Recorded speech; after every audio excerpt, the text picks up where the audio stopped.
पिछले चंद सालों के हवाले से बात कर रहा हूं। जब जब उनको लगता है कि नेशनल कॉन्फ्रेंस का पलटा भारी है या वो इलेक्शन, तो किसी न किसी बहाने साजिश के तहत अनंतनाग असेंबली हल्के के लोगों को जो है डिसएनफ्रेंचाइज किया गया था। उस वक्त बीजेपी और पीडीपी की कोalition हुकूमत के दौरान चीफ मिनिस्टर साहिबा का इलेक्शन हारने के चंद दिन पहले इलेक्शन कमीशन के साथ एक साजिश रचा के अनंतनाग असेंबली हल्के के इलेक्शन को जो है लास्ट मोमेंट पे पोस्टपोन किया गया और वो दिन और ये दिन उसके बाद वहाँ इलेक्शन हुआ। कुछ दिनों से हम ये खबरें सुनते आए हैं कि बीजेपी और उनके जो पार्टनर पार्टीज़ हैं वो एडमिनिस्ट्रेशन के साथ, इलेक्शन कमीशन के साथ मिलके दोबारा जो है इस तरह की साजिश रचाने पे सोच रहे हैं और बहाना ये बनाया जाएगा कि मुगल रोड जो है, मुगल रोड में जो है वहाँ चलने फिरने की जो है वो हालत ठीक नहीं है। नेशनल कॉन्फ्रेंस के तरफ से मैं इलेक्शन कमीशन को ये अपील हम करें या उन्हें हम वार्न करें कि इस तरह का कदम उनको उठाना नहीं चाहिए। डिमांड हर पार्टी के तरफ से नहीं आई है। जो इलेक्शन कमीशन की तरफ से जो जम्मू कश्मीर एडमिनिस्ट्रेशन को जो चिट्ठी गई है वो भी एक अजीब चिट्ठी है। सबसे पहले तो उनमें वो लोग शामिल हैं जो इलेक्शन लड़ भी नहीं रहे हैं। अब मुझे बताइए, पीपल्स कॉन्फ्रेंस का इसमें कोई उम्मीदवार है नहीं, बीजेपी का इसमें कोई उम्मीदवार है नहीं, उनको इस इलेक्शन से क्या लेना देना? क्या वो दोबारा इस बात को साबित कर रहे हैं कि पिछली दरवाजे से वो किसी उम्मीदवार की मदद कर रहे हैं?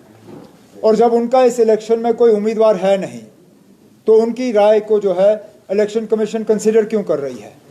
कल को अगर मैं कोई तमिलनाडु को लेके चिट्ठी लिखूं या केरला को लेके चिट्ठी लिखूं या महाराष्ट्र को लेके चिट्ठी लिखूं तो क्या इलेक्शन कमीशन उसका नोटिस लेगी? तो अगर मेरी चिट्ठियों का इन जगहों पर नोटिस नहीं लिया जाएगा तो साउथ कश्मीर, अनंतनाग, रजौरी की सीट पे उन पार्टियों का जिनका कोई उम्मीदवार नहीं है उसका नोटिस क्यों लिया जा रहा है? और फिर इस लिस्ट को बड़ा चढ़ा के पेश करने के लिए एक पार्टी का दो बार जिक्र होता है, एक पार्टी के सदर के नाम के लिहाज से और उसके बाद सिर्फ पार्टी के लिहाज से। तो अगर आप इन को निकालने का काम करें तो इसमें चंद ही तो नाम बचते हैं। और वैसे भी आज अगर आप देखें रास्ता खुला है, आने जाने में कोई रुकावट नहीं है। चलिए अगर एक आध दिन बारिश पड़ भी जाती है तो इतना कोई रास्ता खोलना जो है इतना मुश्किल है नहीं। और अगर मेरे खुद के उम्मीदवार हैं, ये खुद कहते हैं कि अगर किसी वजह उनका प्रोग्राम जो है मुगल रोड से नहीं होता तो इनको कोई परेशानी नहीं है, ये रियासी से होते हुए इलाके में पहुंच के वहाँ अपना कैंपेन का शेड्यूल जो है वो चालू रखेंगे।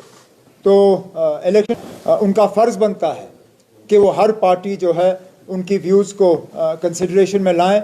अगर हमारे व्यूज़ को नज़रअंदाज किया जाता है तो उसका सीधा सीधा मतलब हम ये निकालेंगे कि जो है एक सोची समझी साजिश के तहत वहाँ इलेक्शन के साथ जो है खिलवाड़ करने की कोशिश की जा रही है। और ये चीज़ जो है लोग इसको बहुत इसका जो मायने निकलेगा वो अच्छा नहीं होगा। अब आपके अगर कोई सवाल हैं तो मैं सवालों का जवाब देने की कोशिश करूंगा। Yes, we have a letter. It's just at the moment it's being printed. As soon as it's printed, we will send it to the Election Commission and we will release it to all of you as well.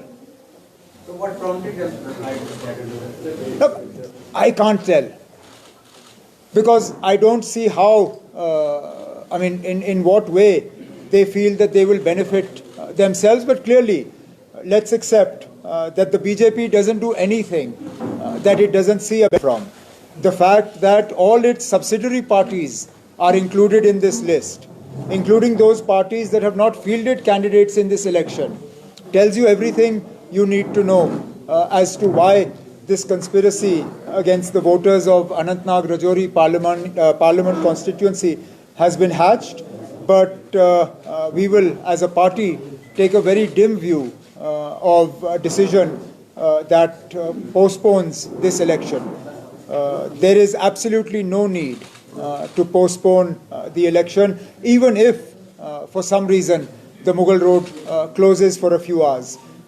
If they can keep roads to Kargil open, if they can keep roads to Gurez open, if they can keep roads to Tamdhar open, if they can keep roads to Keran open, if the road to Matsil can be kept open, then there is absolutely no reason why this road cannot be kept open, unless, of course, the administration wants to join in this conspiracy to tinker with the mandate of the people of Rajouri and Anantnag Parliament constituency. तो peoples conference ने यहाँ पे की थी request अपनी party से हमें यहाँ पे नॉर्थ कश्मीर में सपोर्ट किया जाए और उन्होंने वहाँ पे इनको सपोर्ट किया है, मतलब अपनी पार्टी के कैंडिडेट को। कैसे आप उनके उस देखते हैं उस चीज़ को जो उन्होंने यहाँ पे? मैंने ये पहले भी कहा है, फिर दोहराऊंगा, मेरी लड़ाई जो है किसी एक फर्द या किसी एक तंजीम के खिलाफ नहीं है। नॉर्थ कश्मीर में एक मुकम्मल कोशिश है और बीजेपी की तरफ से की जा रही है इन सबको एक साथ लाने की। और मैं तो इससे ये समझता हूँ कि शायद मैं ही सबसे ज़्यादा ताकतवर उम्मीदवार हूँ वहाँ पे, नहीं तो कल तक तो मुझे टूरिस्ट कहा जा रहा था। अब बजाय मुझे ये समझाइए ना, आप अगर टूरिस्ट को हराने के लिए ये सब करने की ज़रूरत है तो जाहिर सी बात है कि टूरिस्ट ने उनको बहुत ज़्यादा डराया हुआ है। और काश मैंने हिम्मत करके वहाँ कागज़ भरे, काश सजाद लोन साहब ने हिम्मत करके श्रीनगर में कागज़ भरे होते, हम भी देखते टूरिस्ट कौन है। वो सब एक चिट्ठी खाली गई है इन पार्टीज की तरफ से इलेक्शन कमीशन को, और इलेक्शन कमीशन ने रिपोर्ट मांग दिया। क्या आपको डर है कि चुनाव पोस्टपोन होंगे? ना, ये इस तरह का जो हम देखते हैं ये पहली बार नहीं हो रहा है। और आप देखें, जैसे कहा गया था ना, क्रोनोलॉजी समझ लीजिए, आप क्रोनोलॉजी समझिए। ये पहले इन चीज़ों को पब्लिक डोमेन में एक हफ्ता 10 दिन पहले लाया गया था, जबकि रास्ता खुला था, कैंपेन का सिलसिला जो है उसमें कोई रुकावट थी नहीं। यहाँ तक कि जिसने सबसे पहले इसको पब्लिक डोमेन में लाने का काम किया था उसने रजौरी पहुँच जाने की कोशिश भी नहीं की थी। यहाँ घर बैठे बैठे सबसे पहले सोशल मीडिया के ज़रिए अपील की थी कि इलेक्शन जो है वो पोस्टपोन होना चाहिए। और आप देखिए ना, अब ये लोग किन से मिलके ये सारा कुछ कर रहे हैं। बीजेपी अपनी पार्टी जिनका कोई उम्मीदवार, पीसी जिनका उम्मीदवार इस मैदान में है नहीं, उनके तरफ से इस तरह का अपील करना, उससे शायद आप ये समझ सकते हो कि इलेक्शन कमीशन पे बहुत ज़्यादा दबाव बनाने की कोशिश की जा रही है। Now, obviously all options are open to us. I first and foremost would make an appeal to the Election Commission not to do it, that there is no need for it. There is absolutely no need. If anything, the Election Commission should issue a directive to the J&K administration to ensure that the road is kept open. That's all the Election Commission needs to do.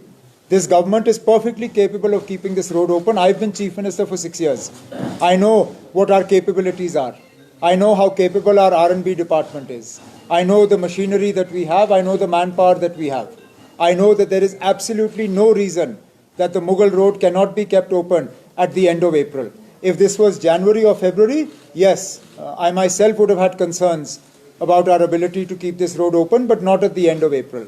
That said, if the Election Commission chooses to ignore what we are saying, then we will consider the option of going to court as well. आपका हो गया ना? Sir, एक बार फिर राहुल गांधी को कहते हुए कहा है कि अगर वो पर्सनल लॉ को प्रमोट करते हैं तो शरिया कानून होगा, तो किस किस्म का जो सेक्युलर कॉन्स्टिट्यूशन देश का रहेगा? ना, फिलहाल तो सेक्युलर कॉन्स्टिट्यूशन को ही तो खतरा है, इसीलिए तो हम इंडिया ब्लॉक के तरफ से ये इलेक्शन लड़ रहे हैं। हम चाहते तो हम भी अकेला ये इलेक्शन लड़ते, नहीं लड़ रहे हैं। क्योंकि हमें मालूम है कि इस मुल्क के सेक्युलर कैरेक्टर को कितना खतरा है, और हमें डर, और आपने ये हमारे मुंह से नहीं सुना है, आपने बीजेपी के कुछ सीनियर लीडरों से सुना है कि अगर उनको 400 सीटें मिली तो वो मुल्क के आइन में तब्दीली लाएंगे, बदलाव लाएंगे। तो जाहिर सी बात है, जिस तरह होम मिनिस्टर साहब तकरीर कर रहे हैं, उनका इशारा इसी तरफ है। उमर साहब, कल अगरवाला साहब ने कहा कि एडमिनिस्ट्रेशन जब रैली लेकर हम आ रहे थे तो बहुत तंग किया गया है, जगह जगह पे रोका गया है। क्या इस तरह की दूसरे कैंपेन में आपके साथ ऐसा हो रहा है? एडमिनिस्ट्रेशन का उनका इल्जाम था कि एडमिनिस्ट्रेशन का एक बायस्ड अप्रोच तो है, उसमें कोई दो राय नहीं है, और मैं ये मतलब सबूत के साथ आपको कह सकता हूँ। आप सिर्फ झंडे ले लीजिए, हमारे नेशनल कॉन्फ्रेंस के झंडे जो